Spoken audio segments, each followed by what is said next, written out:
खरगोन में हुई हिंसा का भयावह चेहरा प्रशासन की इस रिपोर्ट के बाद सामने आया है।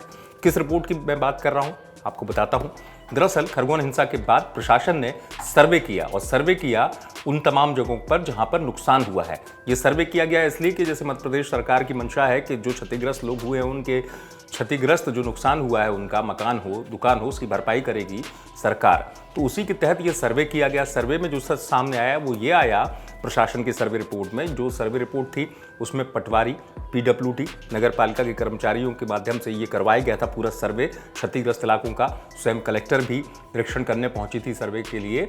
और आपको बता दूं कि इसमें सच सामने आया 122 से ज़्यादा दुकान, करीब 70 मकान, कई 2 पहिया वाहन, कई 4 पहिया वाहन। इसके अलावा कई लोगों के जो घायल होने की संख्या बताई गई वो 50 के करीब बताई गई, जिसमें एसपी समेत पुलिसकर्मी और कुल 50 लोगों के घायल होने की बात इस सर्वे में सामने आई है। नुकसान का आकलन किया है और इस पूरे नुकसान के आकलन में सर्वे के आधार पर किया गया क्या कुछ सच सामने आया है, यहाँ के एसडीएम बता रहे हैं, सुनिए।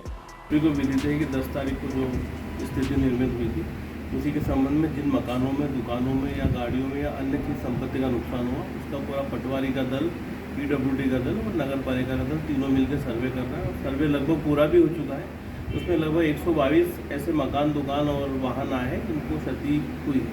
उनको अलग से चिन्हित करके 10 मकान ऐसे आए हैं जिसमें पूर्ण क्षति हुई और 70 मकान ऐसे आए जिसमें आंशिक क्षति हुई।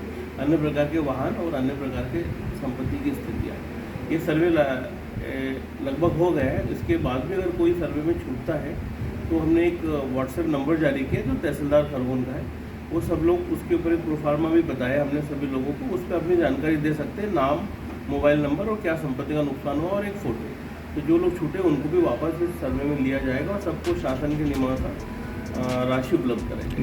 सुना आपने एसडीएम बताते हुए इस बात को कि जो सर्वे कराया गया है उसमें तमाम चीज़ों का आकलन किया गया है। दुकान हो, मकान हो, सारी चीज़ों का आकलन किया गया है और ये भी पता कराया गया है कितना नुकसान हुआ है, जिसमें 70 मकानों की बात मैं आपको बता रहा हूँ, जिसमें कहा गया है आंशिक तौर पर नुकसान हुआ है। 10 मकान ऐसे हैं जो पूरी तरह क्षतिग्रस्त हो गए हैं। सरकार का मकसद है इन तमाम जगहों को आकलन करने के बाद नुकसान का इसकी भरपाई की जाएगी, क्षतिपूर्ति की जाएगी।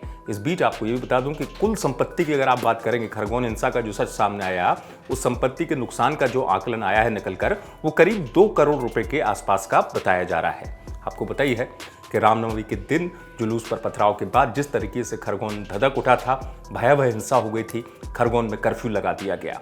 अभी भी स्थिति जो है वो लगातार प्रशासन जो है नज़र बनाए हुए है, सुरक्षा बलों की तैनाती है। लेकिन इस बीच चूंकि प्रशासन ने पूरी हिंसा का, जिस तरीके से हिंसा का असर खरगोन में पड़ा, उसी का आकलन करने के लिए सर्वे के लिए ये टीम बनाई थी। सर्वे की टीम ने जिस तरीके से आकलन किया है तो उसमें जो सच निकलकर सामने आया वो यही है कि करीब 122 से ज़्यादा दुकानें, कई मकान जिनकी संख्या 70 से ज़्यादा है, 50 लोगों के घायल होने का भी आकलन किया है।